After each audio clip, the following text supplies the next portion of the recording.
Hello hello दोस्त। दर्पण शिक्षा केंद्र में आप सभी का स्वागत है। जैसा कि हम लोग जानते हैं सीटेट दिसंबर 2022-23 के लिए तैयारी कर रहे हैं और सीटेट का एग्जाम चालू हो चुका है 28 तारीख से। हम इसमें मैराथन चला रहे थे हम लोग। ईवीएस का आज 30 प्रश्न, ठीक है, उसमें से देखते हैं। पहला क्वेश्चन जो दिया है हमारे 61 नंबर क्वेश्चन क्या है, कह रहा है कि राजमा चावल और छोले भटूरे किस राज्य के सामान्य लोगों का सर्वप्रिय क्या है, भोजन है। ठीक है, ये तो कहाँ का है, तो ये हमारा छत्तीसगढ़ का नहीं है, गुजरात का भी नहीं है, उत्तराखंड का नहीं है, ये है पंजाब का। ठीक है, अगला देख रहे हैं कि 26 जनवरी 2001 आज मैराथन में क्लास जो चलाए हैं ऑफलाइन, उसमें ये हम क्वेश्चन बताए हुए हैं कि 26 जनवरी 2001 को भुज में भूकंप के झटके लगे थे। ठीक है, भुज किस राज्य में स्थित है, ठीक है, इसके बारे में जानते हैं। तो ये कहाँ पर है, तो ये है गुजरात। ठीक है, अगला ये महाराष्ट्र नहीं है, जम्मू कश्मीर भी नहीं, उत्तराखंड भी नहीं, गलत है। आते हैं 63 नंबर। ये कह रहा है निम्न में से दिए गए किस राज्य के गांव के अधिकांश घर मजबूत बांस के, तो यही से हम पकड़ लेंगे कि 3 से और 3.5 ऊंचे जो होता है मीटर ऊंचे होते हैं, ऊंचे पाए जाते हैं, और इन घरों की छतें ढालू और फर्श की दीवारें लकड़ी से बनी होती है। तो ये कहाँ की है, कौन सी बात कर रहा है, किसके बारे में कह रहा है, तो ये हमारा है असम। ठीक है, 63 का होगा बी। 64 नंबर देखते हैं, कह रहा है 64 नंबर क्या कि नीचे दिए गए रेलवे स्टेशन कानपुर और बीच की दूरी इतना दिया हुआ है। ठीक है, और 16 दिसंबर 2021 को 21:45। ठीक है, उसके बाद दिया है कितना, कानपुर से प्रस्थान करके नई दिल्ली रेलवे स्टेशन 17 दिसंबर 2021 को 5:45 पर पहुंचती है। तो इतना तो हमारा दिया है, और ये कह कि औसत चाल पूछेगा। देखिए कुछ नहीं पूछ रहा है, सीटेड सिर्फ ओनली फॉर औसत चाल ही पूछ रहा था। औसत चाल बराबर क्या होता है, दूरी बटा समय, सब लोग जानते हैं। औसत चाल बराबर क्या होता है, दूरी बटा समय होता है। ठीक है, कोई दिक्कत नहीं। आगे देखते हैं कि इसमें कैसे इसको पहचानेंगे। तो दूरी हमारा दिया है कितना, 432 किलोमीटर दिया हुआ है कि नहीं। अब इसमें क्या करना है कि हमें समय को इंक्लूड करना है। तो देखिए यहाँ से 21:45 ये कानपुर से प्रस्थान करके नई दिल्ली जाने के लिए 17 तारीख को यानी अगले दिन। ठीक है, तो इसमें क्या तो कितना होगा, इसको हम लोग देखते हैं। तो 21 का मतलब हम यहाँ पे जोड़ लेते हैं, कितना होगा, 2 घंटा। ठीक है, 2:15 ये हो जाएगा हमारा। इंक्लूड करके देखते हैं कितना होगा, प्रस्थान जब कर रही है वहां से। तो अब ये कह रहा है कि इसमें कितना जुड़ना है, तो 5:45। ठीक है, ये हमारा होगा। इसको जब जोड़ेंगे हम तो टोटल घंटा कितना होगा, तो 2 1 5 कितना होगा, 7 होगा। ठीक है, अब 15 और 45 कितना होगा, तो ये भी हमारा 60 होगा। ठीक है, तो 60 यानी कि 60 मिनट बराबर 1 घंटा होता है। तो 1 घंटा ये हो गया और ये 7 यानी कि टोटल 8 हो गया। समय कितना हो गया, 8 हो गया। तो हम यहाँ पर रख देंगे चाल बराबर औसत चाल बराबर दूरी बटा समय। तो 400 कितना, 400 दिया है 32 बटा कितना 8, कटाएंगे तो हमारा आ जाएगा 45 4 यानी कि 54 किलोमीटर प्रति घंटा। ऑप्शन नंबर दिया हुआ कितना, ए, सत्य है। ठीक है, मीटर प्रति सेकंड में जो दिया है, तो इसको हम लोग देखते हैं चेंज करके। सोचिए नहीं, लास्ट में दिया गया कौन सी, मीटर प्रति सेकंड में। ये तो किलोमीटर में हमारा है ना आंसर, मीटर प्रति सेकंड में दिया है आंसर, हमारा ये आंसर नहीं होगा, गलत है। 54 जो दिया है मीटर प्रति सेकंड में चेंज करना है, तो इसका मतलब 5/18 से फिर क्या करेंगे, उसको भाग करेंगे। अतिरिका 18 54 बचते 15 यानी कि 15 मीटर प्रति सेकंड हो जाएगा, यानी कि ऑप्शन नंबर डी सत्य है। ठीक है, इसी चीज को ध्यान में रखना है कि किलोमीटर में दे रहा है आंसर कि मीटर प्रति सेकंड में। मीटर प्रति सेकंड में देगा तो 5/18। ठीक है, और मीटर प्रति सेकंड से किलोमीटर में पूछेगा तो 18/5। यही हमको ध्यान में रखना है, तब हमारा आंसर देना है। चलिए आगे, अगला है कौन सी, इसके बारे में देखते हैं। ये कह रहा है कि कक्षा 5 के पर्यावरण अध्ययन की एनसीईआरटी की पुस्तक में छपे गोलकुंडा के किले के मानचित्र में पैमाना इस प्रकार दिया गया है। पैमाना दिया है 1 सेंटीमीटर बराबर कितना, 110 सेंटीमीटर। देखिए अपने से दिमाग नहीं लगाना है। ठीक है, जो हमारे क्वेश्चन में दिया गया है जितना कि 1 सेंटीमीटर बराबर 110 मीटर होता है। यदि इस मानचित्र पर प्रत्येक दरवाजे और प्रदान करके दरवाजे के बीच मापी गई दूरी 15.5 सेंटीमीटर है तो दूरी तो निकल गया, यहाँ से मिल गया। तो क्या करेंगे, तो इन दोनों दरवाजों के बीच कम से कम वास्तविक दूरी क्या होगा, इसी को हम लोग चीज करना है। यानी कि एक दिया है हमारा क्या, ए नंबर, एन ऐसे मान लेंगे, इसको बी, इसको ए मान लेंगे, यहाँ पर फतह है दरवाजा मान लेंगे, और यहाँ पर पतन वाला मान, ठीक है। और दोनों के बीच की दूरी कितना है, 15.5 है ना। तो 15.5 दिया है, तो ये दिया है किसमें, सेंटीमीटर में दिया है। तो 15.5 को हम चेंज करेंगे किसमें, मीटर में चेंज करेंगे। तो 15.5 गुणा 110, क्योंकि हमारा दिया है 1 सेंटीमीटर बराबर 110 मीटर। तो जब हम इसको चेंज करेंगे तो कितना हो जाएगा, हमारा हो जाएगा 1705, ये हमारा मीटर में हो जाएगा, ठीक है। जब मीटर में हो जाएगा तो हम यहाँ पर इंक्लूड कर लेंगे क्या, देखिए कि 1000 मीटर बराबर कितना होता है, तो 1 किलोमीटर होता है, ठीक है। तो 1 मीटर बराबर कितना हो जाएगा, 1/1000 किलोमीटर। कोई दिक्कत नहीं। आगे चलिए, तो आगे हमारा क्या कर रहा है कि 1705 मीटर बराबर 1/1000 गुणा 1705, ठीक है। अब इसको हम सब कटाएंगे अपना, तो कितना हो जाएगा, 1.705 किलोमीटर। यही हमारा आंसर होगा, जो ऑप्शन में देखते हैं कौन से ऑप्शन में दिया गया है। तो ये हमारा जो ऑप्शन होगा, ये ऑप्शन सी में दिया गया है, ये हमारा आंसर होगा 65 का। अगला क्वेश्चन देखते हैं कि देखिए, मुख्तारपुर पोचमपल्ली जिले का एक गांव है। इस जिले के ज्यादातर परिवार बुनकर हैं और उनके द्वारा बुने गए कपड़े को पोचमपल्ली कहते हैं। जिस जिला के राज्य किस भाग है, मतलब कि ये कह रहा है कि जिला, यह जो जिला है किस राज्य का भाग है, उसी के बारे में पूछ रहा है। तो ये जो हमारा होगा तेलंगाना का है, ठीक है। अगला ऑप्शन कोई नहीं होगा, कर्नाटक नहीं होगा, आंध्र प्रदेश नहीं होगा, तमिलनाडु नहीं होगा, 66 का होगा तेलंगाना। 67 देखते हैं, कह रहा है क्या कि नीचे दिए गए कि शहर में केवल एक प्रकार के खजूर ही वृक्ष दिखाई देते हैं। तो ये हमारा क्या होगा, तो ये अबू धाबी, सभी लोग जानते हैं, ऑप्शन नंबर डी। 68 चलते हैं, कह रहे कि भोपाल गांधीनगर के ठीक पूर्व में है, ठीक है। उसके बाद कह रहे तथा बंगलोर भोपाल के ठीक दक्षिण में है। तो बेंगलोर के सापेक्ष गांधीनगर की दिशा क्या होगा, तो ये हमारा जो दिशा होगा ये होगा उत्तर पश्चिम। इसको निकाल लीजिए अगर आपसे।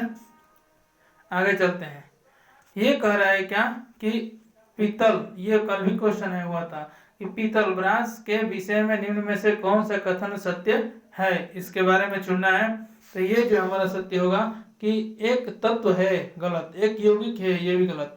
यह कॉपर और जस्ता का मिश्र धातु है, ऑप्शन नंबर सी सत्य है। अगला 70 देखते हैं। 70 क्या कह रहा है कि हमारे देश में एक ऐसा राज्य है जहाँ के लोग नारियल और टेपियोका को अपने घर के आंगन में उगाते हैं और इन दोनों का उपयोग करके अपना स्वादिष्ट भोजन तैयार करते हैं। तो ये हमारा कहाँ होगा, सभी लोग जानते हैं इसके बारे में, ठीक है। ये हमारा होगा केरल।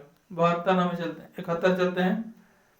कह रहा है क्या कि चंपा जनजाति आदिवासी लोग हैं, ठीक है। चंपा आदिवासी लोग हैं जो पर्वतों पर रहते हैं। ये बड़े तिनकोने आकृति के टेंटों का उपयोग, ठीक है, रहने के लिए करते हैं, जो बच्चे अत्यंत ठंड से बचाते हैं, ठीक है। ये क्या करते हैं, अत्यंत ठंड से बचाते हैं, जो इन्हें अत्यंत ठंड से बचाते हैं। करेक्ट। इन टेंटों का डिजाइन जो होता है कैसा, कितने वर्ष पुराना दिया गया है, इसके बारे में पूछ रहा है। 71 नंबर का देखते हैं ये क्या होगा कि 1000 वर्ष से भी पुराना, यही सत्य है, यही एनसीईआरटी में दिया गया भी है कि 1000 वर्ष से पुराना होता है, ठीक है। लगभग 800 वर्ष पुराना गलत है, 100 वर्ष पुराना ये भी गलत है, अत्यंत आधुनिक ये भी गलत है। 72 नंबर चलते हैं। कह रहा है क्या कि हमारे देश में राज्य की संख्या कितनी है, ये तो सभी लोग मान देंगे 28, ठीक है। आगे चलते हैं 73 नंबर। कह रहा है क्या कि नीचे दिए गए 3 राज्य के एक समूह को चुनिए जिसके सभी राज्य के समुद्री तट समुद्री तट बंगाल की खाड़ी पर है। तो ये कहाँ होगा, इसके बारे में देखते हैं। कौन से होगा राज्य, उड़ीसा, ठीक है, आंध्र प्रदेश, तमिलनाडु, यही हमारा जो है बंगाल की खाड़ी पर स्थित है, यानी पहला ही आंसर सत्य है। पश्चिम बंगाल, तमिलनाडु, केरल गलत है। अगला महाराष्ट्र, आंध्र प्रदेश, तेलंगाना, ये भी गलत है। केरल, कर्नाटक, तेलंगाना, ये भी गलत है। यानी option number a, Orissa, Andhra Pradesh और तमिलनाडु कहाँ पर है, किसके बारे में पूछ रहा है, तो समुद्री तट बंगाल की खाड़ी पर ये है। अगला नंबर है 74 नंबर, ये कह रहा है कि चेराओ कहाँ का लोक नृत्य है। ये सभी लोग जानते हैं, कल भी आया था, ये मिजोरम का है, ठीक है। आगे आते हैं 75 नंबर, कह रहा है क्या कि हमारे देश में एक ऐसा क्षेत्र है जो ऊंचा, सूखा और समतल है और ठंडे रेगिस्तान के नाम से जाना जाता है। यहाँ वर्षा बहुत ही कम होती है। तो जब वर्षा बहुत ही कम होती है तो यहीं से आप लोग आंसर लगा दीजिएगा। आगे देखते हैं, कह रहा कि यहाँ बर्फ से ढके पर्वत और सूखे ठंडे सपाट मैदान भी है। यह क्षेत्र कहाँ पर, यानी कि कौन से भाग हो सकता है, किस क्षेत्र का ये भाग हो सकता है, इसके बारे में पूछ रहा था। लेह लद्दाख, ठीक है। 75 का जम्मू कश्मीर नहीं, हिमाचल प्रदेश नहीं, मेघालय नहीं, क्या होगा, लेह और लद्दाख। अगला क्वेश्चन है कि प्राथमिक स्तर पर, आज मैराथन में ये चलाया गया था ऑफलाइन, उसमें भी ये पढ़ाया कि प्राथमिक स्तर पर पर्यावरण की प्रकृति कैसी होनी चाहिए, तो एकीकृत होनी चाहिए। ये हमारा आंसर सी सही है, ठीक है। आगे चलते हैं। आगे जो हमारा है देना 77 नंबर के, दिए गए कथनों में से कौन सा एबीएस सीखने के लिए राष्ट्रीय पटचर्या की रूपरेखा 2005 की सिफारिश करती है, इसके बारे में देखते हैं। 77 नंबर का ये देखते हैं, ठीक है। कह रहा है कि सीखने के लिए स्कूल, घर और समुदाय के बीच सुनिश्चित सीमा होनी चाहिए, सुनिश्चित सीमा नहीं होनी चाहिए, ठीक है, ये गलत है। रटकर सीखने को हतोत्साहित करना चाहिए, ये सही है। कभी प्रोत्साहित नहीं करना चाहिए, हतोत्साहित करना चाहिए। किताबी शिक्षा से प्रस्थान, ये भी सही है, ठीक है। स्कूल में बच्चे के जीवन को स्कूल के बाहर उनके जीवन से जोड़ा जाना चाहिए, ये भी सत्य है। यानी कि बी और सी और डी, ये हमारा ऑप्शन सत्य है। यानी ऑप्शन नंबर दिया है किसमें, डी में दिया है। 77 का 78 देखते हैं। कह रहा कि प्राथमिक स्तर पर पर्यावरण अध्ययन का उद्देश्य निम्न में से कौन सा हो सकता है, ठीक है। 78 देखते हैं।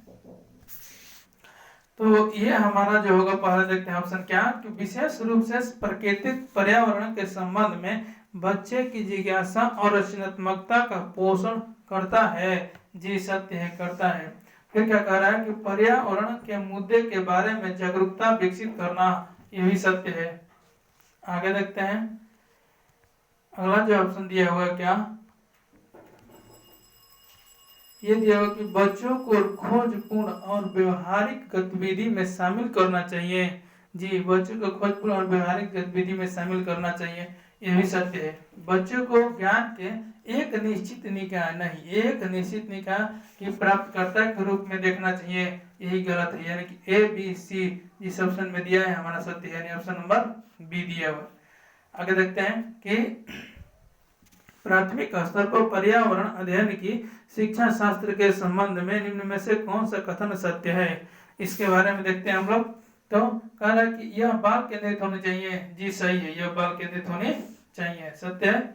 आगे देखिए, आगे कह रहा है क्या कि प्राथमिक स्तर पर ईवीएस की सिखाने की प्रक्रिया शिक्षकों के चुनौतीपूर्ण है। तो चुनौतीपूर्ण है तो कौन सा है, इसमें देखते हैं। तो बच्चे के रचनात्मकता और पहल करने के लिए, तो ये सही है। 81 का हमारा ए सत्य है कि बच्चे के रचनात्मकता में लगानी चाहिए और उनके पहल करने के लिए अवसर देना चाहिए, ये छूट देनी चाहिए। रटकर सीखने के नहीं होता है, वर्णन करने के लिए नहीं होता है। और कह रहा कि ईवीएस पाठ्यपुस्तक को सीखने का एकमात्र संसाधन के रूप में नहीं होता है, इसीलिए 80 का ए नंबर सत्य है। आगे देखिए 81, कह रहा निम्न में से कौन सा ईवीएस सिखाने की अधिकतम सुविधा प्रदान कर सकता है, ठीक है। तो ये हमारा, तो हम देखते हैं कौन सा होगा। 81 का संदर्भित पुस्तकें नहीं, कहानी और अव्याख्यान, व्याख्यान नहीं, कहानी और अव्याख्यान, 81 के भी होगा। अगला है निम्न में से कौन सा प्राथमिक स्तर पर पर्यावरण के अध्ययन के पाठ्यक्रम का विषय है, प्राथमिक स्तर पर। इसको हम लोग जानते हैं कितना नंबर, 82 नंबर। ठीक है, तो इस देखते हैं परिवार एवं दोस्त, यहाँ परिवार एवं मित्र दिया रहता है, तो ये भी हमारा थीम के अकॉर्डिंग आता है, यह सही है, पहला 81 का सत्य है। देखते हैं, सॉरी 81 नहीं 82। आते 83 नंबर क्वेश्चन। ये कह रहा है क्या कि ईवीएस सीखने में क्रियाकलापों को करके सीखने का अनुभव प्रदान करने के लिए आयोजित किया जाता है। तो इसमें 83 का देखते हैं कौन कौन होगा। तो पहला हमारा दिया है कि साइकोमोटर कौशल विकसित करने के लिए, सत्य है, साइकोमोटर विकसित करने के लिए दिया जाता है। जोड़ तोड़ कौशल विकसित करने के लिए, ये भी सत्य है। करके सीखने के लिए, ये भी सत्य है। लेकिन याद रखने की क्षमता, याद वाला हमारा गलत हो जाएगा, यानी कि ए बी सी जो ऑप्शन दिया है वही हमारा सत्य है, 83 का ए। 84 देखते हैं, ये कह रहा है क्या कि बच्चों को ईवीएस के सार्थक सीख दी जा सकती है यदि, क्या होगा इसमें चुनना है हमको कि गतिविधियां आयोजित की जाती है, तो हमारा गतिविधियां आयोजित करके सीख नहीं दी जा सकती है। कर गतिविधि के बाद चर्चा आयोजित की जाती है, जी सत्यवाद है, गतिविधि के बाद चर्चा आयोजित की जाती है। कर शिक्षक द्वारा बच्चे के स्थानिक संदर्भ के अनुसार गतिविधियां संचालित की जाती है, ये भी सत्य है। हालांकि बच्चे द्वारा डिजाइन किए गए समूह कार्य को शिक्षक द्वारा बढ़ावा दिया जाना चाहिए, जी सत्य, बढ़ावा दिया जाना चाहिए। इसका मतलब बी सी और डी हमारा सत्य है। कितना 84 नंबर, इसका ऑप्शन क्या होगा सी, बी नंबर होगा, बी सी डी सत्य है। आते हैं 85 नंबर। ये कह रहा है कि पौधा, ये कल ही बताए थे कि डबल इनफोर्ट कामल में जितने भी प्रश्न आएंगे उसको देखिएगा अच्छे से ध्यान से, ये बार बार 1 to 5 में पूछता है। पौधे विषय के मुद्दे बच्चे के लिए सार्थक हो सकते हैं यदि, क्या होगा देखते हैं कि बच्चों को थीम आधारित वर्कशीट दी जाती है, क्षेत्रीय भ्रमण मुद्दों पर इर्द गिर्द आयोजित किए जाते हैं। देखिए वर्कशीट देकर ओनली फॉर 1 to 5 में नहीं सिखा सकते हैं, थीम के माध्यम से सिखाते हैं लेकिन वर्कशीट की मदद से नहीं। और क्षेत्रीय भ्रमण मुद्दों पर इर्द गिर्द आयोजित करेंगे तो बहुत बेहतर बच्चा सीखता है, यानी कि भी सत्य है। शिक्षकों द्वारा प्रदर्शित किए जाते हैं, ठीक है। आपका कह रहा है कि आमंत्रित व्याख्यान नहीं, यानी कि 85 का हमारा जो होगा बी नंबर ऑप्शन सत्य है। 86 नंबर देखते हैं, कह रहा है कि ईवीएस पाठ्य पुस्तकों के अलावा निम्न में से कौन सा ईवीएस सीखने के लिए अधिकतम उपयोगी संसाधन हो सकते हैं। तो अधिकतम उपयोगी संसाधन कौन सा हो सकते हैं इसके बारे में देखेंगे। तो पहला ऑप्शन दिया है कि समाचार पत्र, ये हो सकते हैं, सर्वेक्षण ये भी हो सकते हैं, समुदाय भी हो सकते हैं, समुदाय के सदस्य भी हो सकते हैं, लेकिन ट्यूटर नहीं हो सकता है 1 to 5 में प्राथमिक स्तर पर, यानी कि ए बी और डी होगा पहला ऑप्शन 86 का। 87 नंबर देख रहे हैं, कह रहा है कि भोजन यानी कि थीम से संबंधित सामाजिक सांस्कृतिक मुद्दों को प्रभावी ढंग से सीखा जा सकता है, इसके बारे में चुनना है। तो पहला ऑप्शन क्या है कि समुदाय के सदस्यों के माध्यम से, ये सत्य है कि समुदाय के सदस्यों के माध्यम से हम लोग सीखते हैं। दूसरा ऑप्शन है कि यदि सर्वेक्षण किया जा सकता है बच्चे सीख देने के लिए भोजन में, तो सर्वेक्षण करके सीख सकते हैं, ये भी सत्य है। क्षेत्र भ्रमण के माध्यम से, ये भी सत्य है। नारे बच्चों द्वारा तैयार किए थे कि नारे लगा हम नहीं सिखा सकते हैं, ये हमारा गलत है, यानी सही है कौन सा ए बी सी सही है। किसमें 87 नंबर में ए बी और सी सत्य है, ऑप्शन नंबर ए सत्य है। 88 में आते हैं, कह रहा है कि ईवीएस सीखने के लिए समूह कार्यों को बढ़ावा दिया जा सकता है, सबसे उपयुक्त कारण कौन सा हो सकता है, यानी किसका 88 का, ठीक है। देखते हैं, कह रहा है कि वे सहपाठी अधिगम को बढ़ावा देते हैं, जी सहपाठी अधिगम को बढ़ावा देते हैं। वे बच्चे के बीच सामाजिक संपर्क में सुधार करते हैं, बच्चे के बीच सामाजिक संपर्क में सुधार करते हैं, ये भी हमारा सत्य है। अब क्या कह रहा है कि बच्चे के बीच सहयोग को बढ़ावा देते हैं, ये भी सत्य है, सहयोग को बढ़ावा दिया जाता है, बच्चे सीखते भी हैं इसे। ईवीएस सीखने के लिए एकमात्र प्रभावी रणनीति है, ये गलत है, एकमात्र प्रभावी रणनीति नहीं होता है। 88 का हमारा होगा A B C option number A सत्य है। 89 का देखते हैं, कहा कि स्व आकलन, ये हम आज ऑफलाइन भी क्लास में पढ़ाए हुए हैं, 89 नंबर कि आकलन में स्व आकलन है। आकलन में स्व आकलन क्या होता है? तो सीखने के लिए आकलन होता है, यानी ऑप्शन नंबर ए ही होगा, सीखने के लिए आकलन होता है, बाकी सब गलत होता है। देख लीजिए, सुनिए, इसके बारे में समझा रहे हैं आपको कि आकलन में स्व आकलन यानी सीखने के रूप में आकलन है। ठीक है, सीखने के रूप में आकलन तब शुरू होता है जब विद्यार्थी शिक्षण के उद्देश्य तथा निष्पादन के नियमों से परिचित हो जाते हैं। ठीक है, तथा अपने उद्देश्य की प्राप्ति के लिए प्रयासरत होते हैं। इस प्रक्रिया में वे उद्देश्य के लिए निर्धारण, अपनी प्रगति की जांच तथा परिणामों पर पुनः विचार आदि की प्रक्रिया में सम्मिलित होते हैं, जबकि सीखने के लिए आकलन सीखने में सुधार हेतु होता है। हमारा ऑप्शन नंबर ए होगा। 90 का देखते हैं। 90 कह रहा है कि शिक्षक की डायरी में दर्ज जानकारी का उपयोग शिक्षक द्वारा किया जाता है। इसका मतलब समझाना है बच्चे देखते हैं। तो शिक्षण अधिगम रणनीति की समीक्षा और संशोधन के लिए किया जाता है। ऑप्शन नंबर 90 के एक सही है। बच्चे के सीखने में प्रगति रिपोर्ट विकसित करने के लिए, नहीं, गलत है। बच्चे के सीखने के लिए साक्ष्य दर्ज करने के लिए, ये भी गलत है। और स्कूल का रिकॉर्ड रखने के लिए, ये भी गलत है, यानी कि 90 का ये सत्य है। थैंक्स, धन्यवाद। अच्छा लगे तो कमेंट में शेयर करें, सब्सक्राइब करें और कमेंट करें अगले वीडियो के लिए।